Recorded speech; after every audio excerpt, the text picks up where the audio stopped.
Hello, my name is Xavier McBath, and I will be talking to you guys about what I learned in Chapter 2 from Speech 250. The four ways of speech that we talked about in Chapter 2 was impromptu speech, scripted speech, extemporaneous speech, and also memorized speech.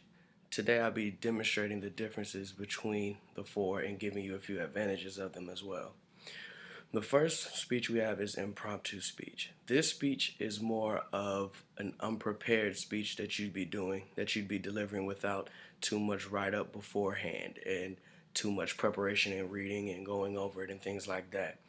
There's a few advantages of it. There's a lot more disadvantages than advantages, but one of the few advantages is that it's an easier way to engage with the audience. Saying that there's no way that you can literally read, like you don't have a certain thing to read about. You can be able to take feedback off what the audience is feeling like. If you see what you're saying to them, you can kind of piggyback off of what they have to say. It's more engaged, a lot way more engaged than any of the other ones because you have less stuff that you're guaranteed to say. So all the extra things that could happen in the speech would be better. Also, we have memorized speech. This one is a lot different, almost a complete 180 from the impromptu speech. This one is a speech that you deliver that is prepared word for word. You go over it multiple times to make sure you have everything down packed. This one has multiple advantages as well, and one of them include that it's a very smooth delivery, and that's what the audience likes. You're very confident. There's a few of these that give you extra confidence when you're speaking, and memorized speech is one of them because you know for sure you've went over it a good amount of times. Hopefully, if you were memorizing it, so you know for sure exactly what you're gonna say. You know how you're gonna say it. You know when you're gonna switch to the next topic, and on and so forth. So memorized speech is always a good one if you're not too sure if you know how you're going to do as far as talking in front of a big crowd. You can already kind of get your mindset wrapped around how you're going to act or what you're going to say. The next one we have is extemporaneous speech. This one is a speaking situation that's focused on engaging the audience.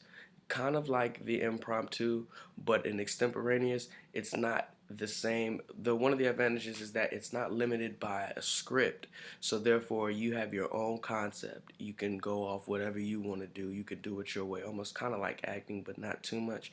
But you have your own concept. You have the freedom to ad lib and you can variate from what you were talking about, the topics and stuff, depending on the audience, kind of like how impromptu was. You can go off the audience.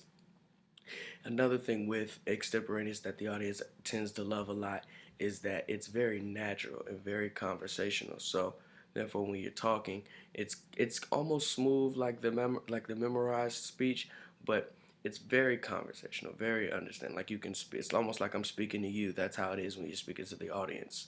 Another one, the last one actually is scripted speech. This one is a little different from the other ones, but not too much. In this speaking situation, it requires a precise and well worded speech delivery.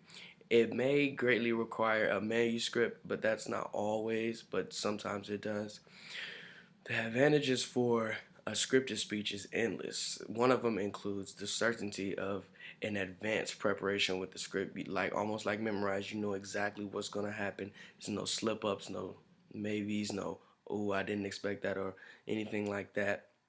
Less ad libs, but along with the less ad libs that you can do, you have room for like more style. Like you can't ad lib as much, but you can style it more because you can put that in the script. So you already have it planned too. It's almost like acting as well because in the script you can make sure you know, okay, at this point I'm gonna say this, at this point I'm gonna do a joke or something like that. At this point I'm gonna include the audience and give them a chance to say something, give them a chance to give me some feedback. So with the scripted one, you have room to do a whole lot of things. And usually that one, that's what you do. You plan it beforehand. You know what the venue is going to look like. You know what the audience will look like. So that's one that you would choose.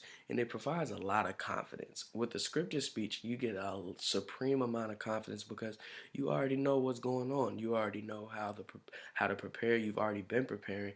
And then on top of that, if something were to happen, it usually should be inside the script what you would do. So it's like you're not getting caught off guard with anything, and it makes it, like I said, it makes it very good because there's no style that's omitted. There's no words. I mean, nothing's forgotten, and everything is 100% correct. You know exactly what's going on and you know exactly what you're saying. So, for the four speeches, scripted speech, extemporaneous speech, impromptu speech, and memorized speech, if I had to rank them, I guess I would say scripted would be number one and the easiest form of speech and the most valued and the most popular, I guess, would be that one, scripted speech. Number two, I would go with memorize because again, with memorize, you still are confident. It's always about being confident. If you look confident, sound confident, everything will work out in the speech. The third one I would have would be, I guess, impromptu, because with impromptu, it's kind of cool because you can do whatever you want to do and you can change it up. You got so much room, so much margin for error, I guess you would say. You got so much room to do a lot of different things. So with that one's good as well. And the last one I would say is extemporaneous, just because it's just a little more complicated than the other ones. And trying to write an extemporaneous speech kind of takes just a tad bit more time. That's all today for the speech. I'm glad. I hope you guys enjoyed it. My name is Xavier McBath again. All right, thank you. Bye.